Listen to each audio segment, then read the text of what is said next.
गौतम बुद्ध को ज्ञान कैसे प्राप्त हुआ था।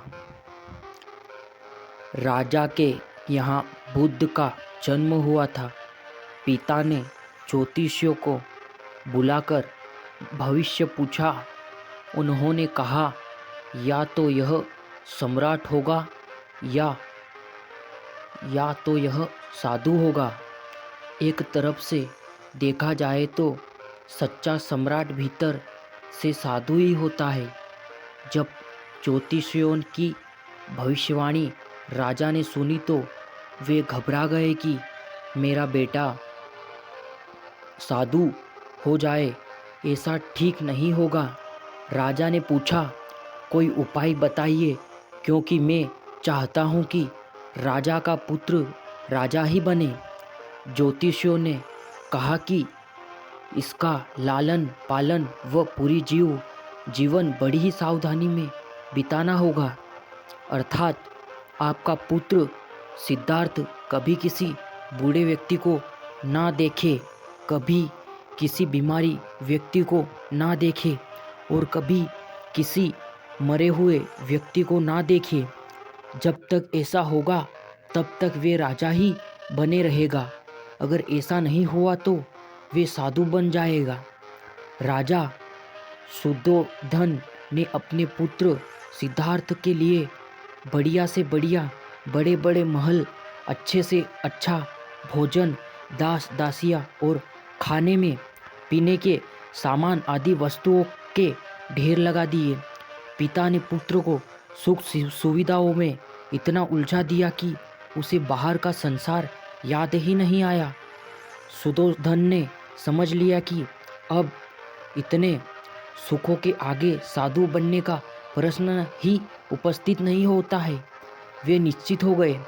राजा सुदर्शन ने बिल्कुल पक्की व्यवस्था कर रखी थी कि उनका पुत्र सिद्धार्थ जीवन में कभी भी वृद्ध, बीमारी और मृतक व्यक्ति को देख ना सके, क्योंकि वे अपने पुत्र को खोना नहीं चाहते थे। सिद्धार्थ का जीवन ऐश्वर्य और सुख सुविधाओं में बीत रहा था। उनके जवान होने पर एक सुंदर कन्या यशोधरा से उनका विवाह हो गया। विवाह हो जाने पर सुदर्शन की आधी चिंता मिट गई। अब तो शादी हो गई है, अब कहाँ जाएगा। अब तो मेरा पुत्र बंधन में बंध गया है, अब उसके कहीं जाने का सवाल ही नहीं उठता। 1 वर्ष बाद बेटे का भी जन्म हो गया। उसका नाम राहुल रखा गया।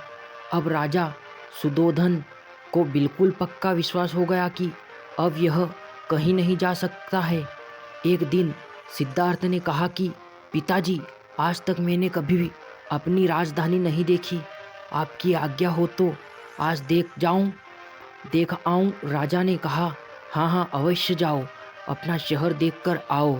एक सारथी को भी साथ में भेजा गया कि जाओ राजकुमार को राजधानी घुमाकर फिराकर लाओ। फिर भी राजा ने चाक चौबंद इंतजाम कर रखा था कि कहीं चूक ना हो जाए। सिद्धार्थ के लिए राजधानी के प्रमुख मार्ग खूब सजाए गए थे, पर घूमते घूमते सिद्धार्थ ने थोड़ा उल्टा मार्ग ले लिया। वे उस मार्ग से गुजरने लगे जहाँ पर तैयारी नहीं थी, और आज उनको बहुत आश्चर्य हुआ था जब पहली बार उन्होंने एक बूढ़े आदमी को देखा। कमर झुकी हुई, पूरी चमड़ी में झुर्रियाँ पड़ी थी। वह परेशानी और दुख से बेहाल था। उसकी चाल बहुत धीमी थी। बूढ़े की झुकी हुई कमर को देखकर सिद्धार्थ को एक झटका लगा और सारथी से उन्होंने पूछा, क्या एक दिन में भी बूढ़ा हो जाऊंगा? सारथी ने कहा, हाँ राजकुमार, हर व्यक्ति के जीवन में 3 अवस्थाएं आती है, बचपन, जवानी और बुढ़ापा। एक दिन तुम भी बुढ़ापे की अवस्था में जाओगे। हे राजकुमार, यह संसार का नियम है। चाहे गरीब हो या अमीर, सबका शरीर स्थिर अर्थात बूढ़ा होता है। राजकुमार को सोच में पड़ गया। सारथी ने रथ को आगे बढ़ाया तो कुछ दूरी पर एक बीमार व्यक्ति मिला जो रोगों से घिरा हुआ था। उस पीड़ित व्यक्ति को देखकर राजकुमार का मन बहुत ही दुखी हुआ। राजकुमार ने पूछा, उसको क्या हुआ है?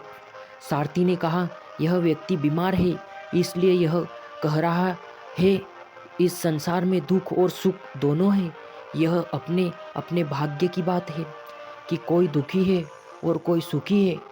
क्यों, मैं भी कभी बीमार हो सकता हूँ। सारथी ने कहा, आप यह विचार अभी छोड़ दे। समय बड़ा बलवान होता है।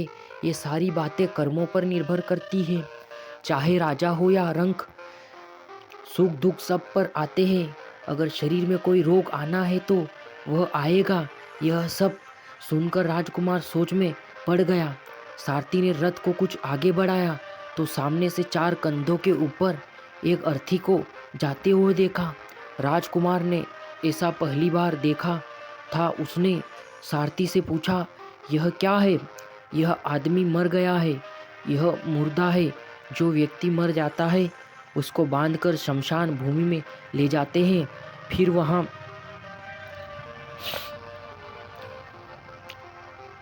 वहाँ पर उसे जला दिया जाता है। राजकुमार ने कहा, क्या सबको मरना पड़ता है? हाँ, सबको मरना पड़ता है। यह मृत्युलोक है। जो जन्म लेता है उसे कभी ना कभी अवश्य ही मरना पड़ता है। तो इसका मतलब यह हुआ कि ठीक इसी तरह से एक दिन मुझे भी मरना होगा। मेरी देह भी मुर्दा होगी और मुझको भी 4 कंधों पर उठा कर ले जाया जाएगा। मुझको भी ऐसे ही रस्सियों से बांधा जाएगा। भी आगे पीछे घर के सदस्य रोएंगे, तड़पेंगे और जिस संसार को मैंने इकट्ठा किया है वह सारा का सारा मुझसे छूट जाएगा।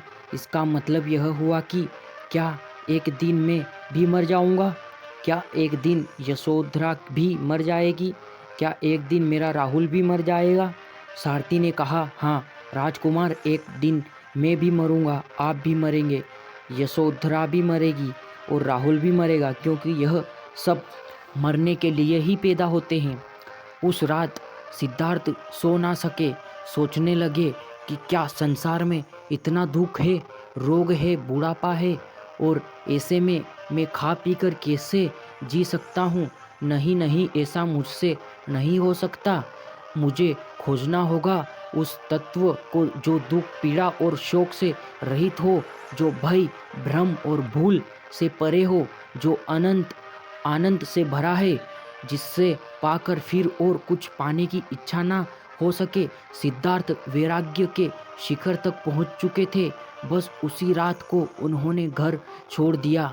सारथी से कहा कि नगर की सीमा से दूर ले जा चलो। नगर के बाहर पहुंचकर सारथी को लौटा दिया। फिर कई दिनों तक वन में चले गए। एक घने पीपल के वृक्ष के नीचे आसन लगाकर ध्यान में लीन हो गए।